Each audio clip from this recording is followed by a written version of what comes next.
महापूरचे ग्रामदैवत श्री सिद्धरामेश्वर महाराज यांच्या यात्रेतील मानाच्या माळी समाजाच्या तिसऱ्या नंदीध्वज महापूजनाचा सोहळा मोठ्या भक्तिमय व मंगलमय वातावरणात रंगला। या नंदीध्वजाची महापूजा भवानीपेठ बसवनगर येथील निस्सीम भक्त खाडे परिवाराच्या वतीने त्यांच्या निवासस्थानी शुक्रवारी सायंकाळी संपन्न झाली। जगदीश खाडे हे महापूजेला बसले होते।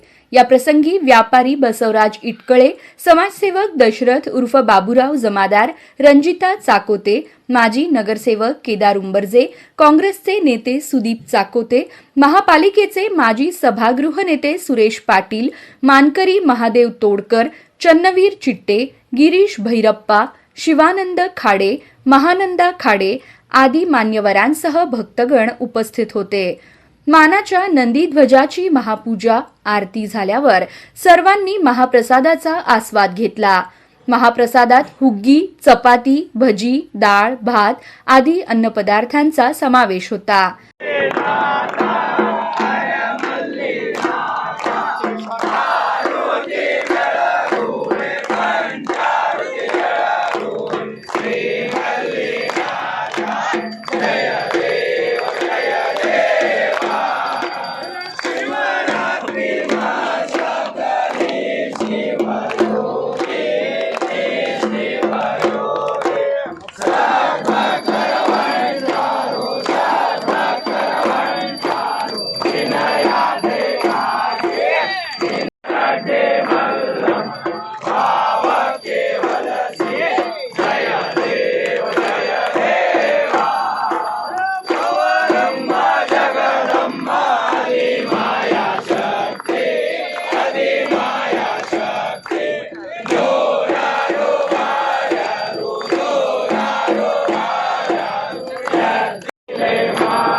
खाडे परिवाराच्या चौथ्या पिढीद्वारे श्री सिद्धरामेश्वर महाराजांची महापूजेतून सेवा बजावली जात आहे। आकर्षक रंगावली साकारून फटाक्यांच्या आतिषबाजीने स्वागत करण्यात आले। विजेच्या तारांचा अडथळा असूनही खाडे परिवाराने नंदीध्वज पूजनाचा मान जोपासला आहे। खाडे परिवारातील मान्यवरांसह लहान बाळांनीही या महापूजन सोहळ्याचा आनंद लुटला। नंदीध्वजास लोणी, हळद, गरम पाण्याने स्नान घालून सजविण्यात आले। आमच्या परिवारातील लग्न सोहळा समजून श्री सिद्धरामेश्वर महाराज यांच्या नंदीध्वज पूजनाची ऐतिहासिक परंपरा जोपासली आहे, अशी श्रद्धापूर्वक भावना भाग्येश खाडे यांनी व्यक्त केली। भाग्येश शिवानंद खाडे आज तागायत हजारो वर्षांची इतिहास असलेली देशातील एकमेव यात्रा सिद्धरामेश्वर यात्रा 12, 13, 14, 15 जानेवारी रोजी सिद्धरामेश्वरचे अक्षता सोहळा, 68 लिंग, होम हवन, शुभेच्छा दारूकाम पुरा महाराष्ट्रात नव्हे तर पुरा भारतातच एक नंबर होते। आज तागायत आमच्या इथे हे माझी चौथी पिढी आहे की सिद्धरामेश्वरचे मानाच्या यात्रेतील तृतीय नंदीची सेवा पूजा करून नंतरनं पूजा झाल्यानंतर महाप्रसादाचं वाटप महाप्रसाद वाटप होते।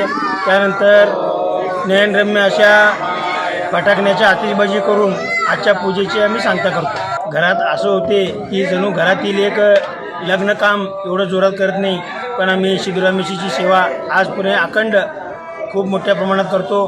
घरात महिला पुरुष वर्ग सगळे एकदम उत्साहाने काम करतात, रांगोळी करतात आणि घरासमोर काठी आल्यास लोणी झाल्यानंतर हळद लावून गरम पाणी थंड पाण्याने पूजा करतो व चांगल्या प्रमाणात हार माळ अशी सेवा सिद्धरामेश्वरने आमच्या हातून असंच घडू दे व पूजा झाल्यानंतर हुग्गी, चपाती अशा अनेक प्रकारचे प्रसाद आमच्या परिवाराकडून करण्यात येते। या प्रसंगी नंदीध्वज धारक व भक्तगण बहुसंख्येने उपस्थित होते।